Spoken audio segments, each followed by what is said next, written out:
All right, what's going on, everybody out there, YouTube world, YouTube land? I am Real Estate Jay, and today let's just go ahead and talk about how do you find the list from motivated sellers. This is usually always the first question that people ask after they learn about wholesaling, after they kind of get the initial questions out of the way. The main question is, how do I find these people?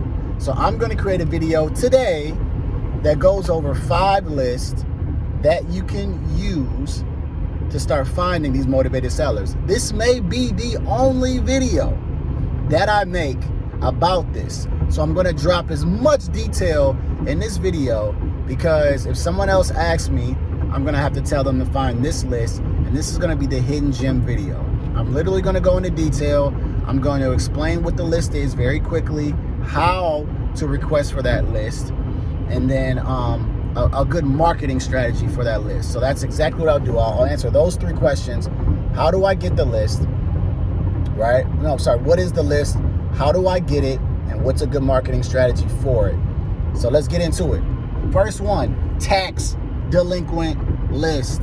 I love it. I love the tax deed list because I made some money on it. So this is one question that you're gonna have to find out. If you are a tax lien state or if you are a tax deed state. It's a big difference. I'm in Michigan, I'm a tax deed state. I know like Illinois is a tax lien state. So my information is gonna apply for deed states. All right, number 1, how do you request for a tax delinquent list? You contact the county, not the city, the county treasurer's office. Now, here's the thing. Some counties, you have to pay for it. Like one of my counties that I work in, it's like $60, but you get an like Excel spreadsheet of thousands of people that are behind on taxes. Some counties are free. They have it online where you can literally just download the PDF. I have 2 counties that I work in that are free. One, you just request through a portal, they'll send it to you. The other one is literally right online where like their city website, you can just download it. So that's what you want to do first. Go to your county treasurer's office, ask for the list. They may say it's free, they may say it's already online. Find out where you can get it. Okay, there's how you get the tax delinquent list. What is it? Of course, tax delinquents are people who are behind on taxes. So the moment that they're 1 year behind on taxes, they go on this list. If you're in a tax deed state, when they owe for tax, when they owe 3 years of taxes, that 3rd year they're losing their property. They're getting foreclosed on. So here's the trick. You want to find people who owe taxes for at least 2 years. If they owe for 2 years, you want to start marketing to them. Try to get them on the phone. Now, the third question of that question is, what type of marketing strategy would I use to get a hold of these tax delinquents? I would cold call them. I would find a way to get their phone number. Right now, there is programs where you can skip trace, which means get the phone number, for 16 cents. So I would try to get them on the phone first. And then if I can't get them on the phone first, I'm going to mail to them.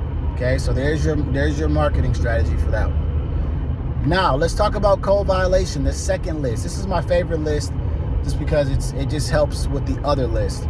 So Coviolation, in every city, there's a code enforcement department or building department. And their main job, code enforcement, is to drive around the city and look for properties to give tickets to that, that make the city look bad, that make the city look like a nuisance.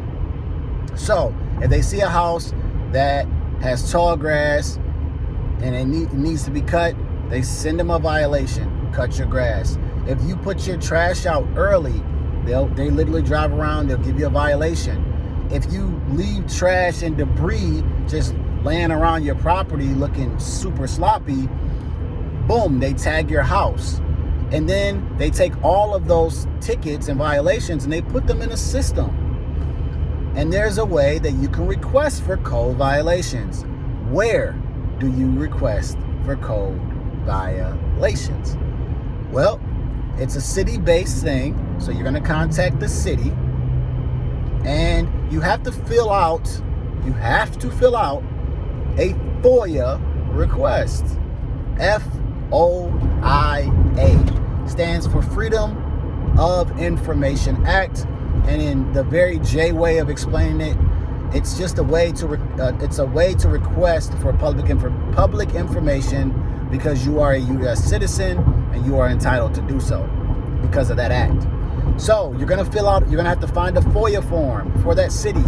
Go to that city of Roseville, FOIA form. Do that for any city that you want. They all have a FOIA form, and really you can download a generic FOIA form, but every city has a FOIA form. You're going to fill that FOIA form out saying that you are requesting for code violation or / enforcements, and you're gonna have to be detailed for any properties that have tall grass, trash or debris, abandoned vehicles, anything that poses, here's the key, you can do this in quotations, anything that poses a public nuisance to the city. And here's the key, you have to have a date range. So I usually say, right now I'm in the month of August. I always request for the month before because they have all those violations. So I'll say, this request is for anything from July 1st through July 31st, 2022. And I send that to who? The FOIA coordinator. Every city has a FOIA coordinator. You can literally type in City of Roseville, FOIA coordinator, and you send it to them. A lot of times on the FOIA form, it'll have an email address to send it to and a fax number. You want to send it to them. Okay? And here's the trick, or here's the rule. They have 5 days to get back to you, 5 business days to tell you whether it's a denied request, it's granted, or they need an extension. They have 5 days to do so. Okay? Then they send you back a list. Usually it's a PDF of a bunch of properties that have violations, and they'll tell you here's the address, this is the violation they got, and then you just add them to a campaign. The marketing strategy I may use for something like this, I love calling, so I'm always going to say calling first, but you could possibly mail to them. You know, if you get that list every month, you could just mail to them if you want. The next one, we're going to talk about the next list. The third list is the water list. Oh man, I don't even want to talk to y'all about this. But the water list is the same process as the code violation list. It's a FOIA request that needs to be filled out. So again, you're gonna go to that city. You're gonna get that. Hold on one second. You're gonna go to that city. You're gonna grab the FOIA form, and you're just gonna say, "Hey, I am requesting for cities that are on the water shutoff list for the month of, again, July 1st through 31st. Always put a range. Be detailed in your description. Send it to the FOIA coordinator. This is really going to go to the water department. So you can send it to the FOIA coordinator and find a way to CC the water department if you find them. I mean, they got an email address. That's how you get the water list. The water list I love. I'm going to tell you why I love it. Because they send you a shutoff list or properties that don't have water usage for that time that you request for it. So if they don't have water is an essential part of having a home. If you don't have running water, most likely that house is vacant. So what would you want to do? The marketing strategy I want to do? I want to hurry up and get them on the phone. Hey, my name is Jay. Is this John with the property on 123 Main Street? Hey, I'm just trying to see if you're interested in the cash offer.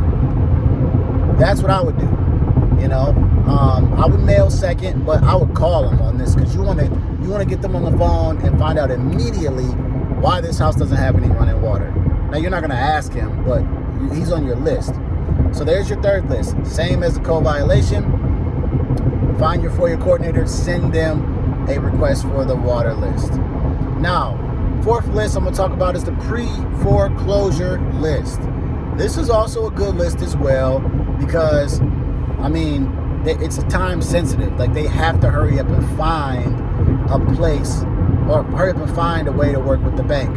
Now, I believe every city has what's called Legal News, and it's a website. You can literally subscribe to Legal News.